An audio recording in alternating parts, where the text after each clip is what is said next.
Hey, college basketball fans, it's Gary Greene, longtime sports handicapper and professional sports bettor here in Vegas for the past 35 years. And this year, college basketball, week number 5, stock down report for the week for December the 9th. And these two teams that I'm going to talk about in my stock down teams of the week, they are two teams that I know very well. And we'll start off with the first one, the school that I went to, Rutgers. Rutgers is off to a 5-4 start. They've now lost 3 straight games, though. I'm a big fan of the head coach, Steve Pockel. He's one of the more mild-mannered coaches. That's the way I think it should be on the sidelines, and he is the guy that they needed to have for this younger team. They have 2 of the top 5 NBA pick prospects in this next draft. Starting for them in Dylan Harper and Ace Bailey. Harper is the son of Ron Harper, former NBA great.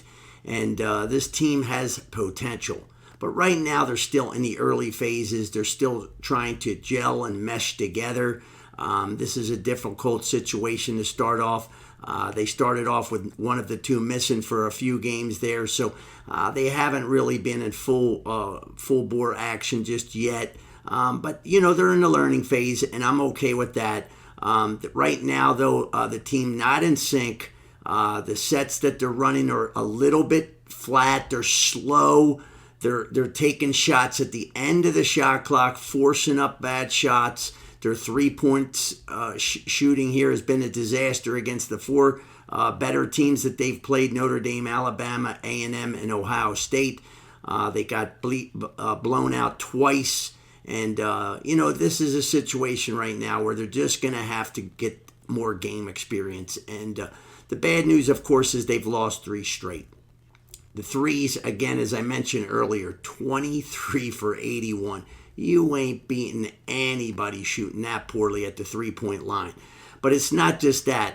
They had 16 turnovers in the loss to A&M, 14 turnovers in the blowout loss to Ohio State.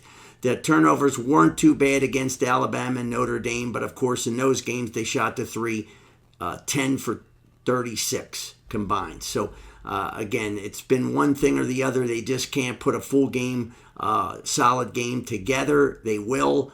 This team, again, I expect that once they get a little more game time under their belt, I expect Harper and Bailey to start to really mesh. And when they both dually can have big games, then Rutgers is going to be trouble. Now, Rutgers is going to upset a couple of good teams in conference play because they're going to get better. You're going to get value on them, I believe, down the road, and that's going to prosper into some winning sports bets. But, again, this is a team that's just going to take a little bit of time. It's only 9 games into the year. I got them in a down report because of the way they've played. It's off. They're off in all the phases. But that will get better. But for now, they're one of my 2 stock down teams of the week. My second one is my hometown UNLV team here, the Rebels. I'm a season ticket holder. They're just 4-4, but they lost 3 straight games. Their head coach, Kevin Kruger, to me, did not do a good job recruiting. You'd think that the name UNLV it's almost worthless anymore in the last 15 years. I mean, you have one of the premier point guards in the country in Didon Thomas, and you couldn't go out there and add any other real key pieces. They don't have any quality big men. They have a 10-man rotation, which is kind of good, I guess. But the fact is, this team's too slow. The sets are awful. A lot like Rutgers, the other players seem to just look at Thomas, and it's kind of one-on-one at the end of the shot clocks. Way too much. When we look at this team, they played 4 quality-type teams, basically. They lost all 4 games. They lost to Memphis. They were 9 for 25 shooting threes. They lost to Mississippi State, 15 turnovers and only 48 shot attempts. You got to get a lot more shot attempts up there to get into a fluid rhythm, and they're just not doing that. Again, that's because they're waiting until the end of the shot clock's too much to shoot. Against Northwestern, who is the weakest of these 4, 14 turnovers, 6 for 18 shooting threes. And then against Creighton, 7 for 21 shooting threes. And then they only get to the free throw line 4 for 7 because, again, they take all 3-pointers and they don't work anything. They don't have no inside-out game. It's an all-outside game. Deon Thomas will take it in one-on-one a lot. He'll take it inside, but that's not an inside game. They scored 65, 61, and 58 only in 3 of the losses. Against Memphis, they scored 74, but they just gave up way too many points. So this is a team very, very out of sync right now, and I don't think that they really have the makings of a team core of quality talent that they're going to get a whole lot better. Now, they're very lucky that the Mountain West Conference is very down. Deon Thomas alone can win them some ball games. But again, they're going to have to get better shooting the ball quicker, get the pace. This is not the running Rebels, that's for sure. This is just the Rebels. This is a team that has a lot of explaining to do here in the next couple of weeks here, turnaround-wise, as far as what kind of pace they're going to play by this head coach. He's made bad adjustments in these games that I've been to especially, and this is a team that's not playing as good as what we would probably hope here in Vegas. You get a big look here being a college basketball team with no NBA team in Vegas, and this team's just not showing up, and neither are the fans, and the fans haven't for a while, so that doesn't help the situation at all either. Honorable mentions go out, though, to Kansas. UConn, again, bad start for this team. Miami losing 6 in a row. I've got to believe it's the end of the road for the head coach there at the end of this year. If they don't turn things around, and they're not going to, it's just not a good quality team. Another team that did not recruit well.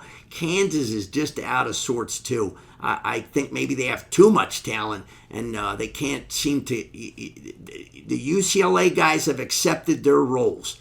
The Kansas players have not. And the Kansas players, they have some superstars on this team. They are not gelling or meshing at all either. Funny, in the beginning of the year, there was 2 teams that I talked about that I said you could bet against these teams all year. They're going to have a real bad year, Seton Hall and Virginia Tech. Well, Seton Hall's 5-5, Virginia Tech's 3-6. Guess what, folks?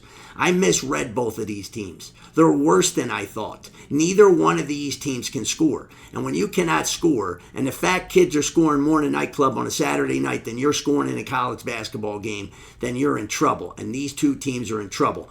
These are basically Virginia's, but they don't really have an opportunity to have a winning season. There's not going to happen. Both of these teams are going to end up with very bad finishes in their records. Neither one of these teams going to the Big Dance tournament this year, and this is a situation where you want to pound against teams that can't score.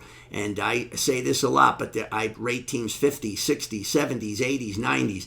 These are 50s. You never want to bet on teams that are 50s. They don't have the capabilities to win games for you and cover spreads. They're going to be underdogs, and it's still not going to help you because you're going to score. You're looking at max scores of 65. That's just not going to be enough that you should be making wagers on. There's a million teams out there that you can bet on every night. Team totals, which I have been excelling at for the last few years.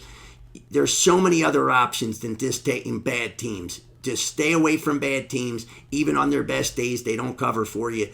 Go ahead and try to look at hot teams and good teams, and they're the teams that you want to look to bet on. So make sure that you bet. Never bet what you cannot afford to lose, and don't over-wager. Try to stick to a money management plan the entire season. And remember that all these guys that sell you picks that hype the games, if they hype a game and they say game of the year, game of the month, whatever, blowout of the year, all that crap, that means they're full of shit and you know more than they do. Never purchase their stuff. They're just con men. That's all it is. So stay far away from them as well. And have a great holidays ahead, and may your wagers be all winning ones, and have a great week ahead, guys and gals.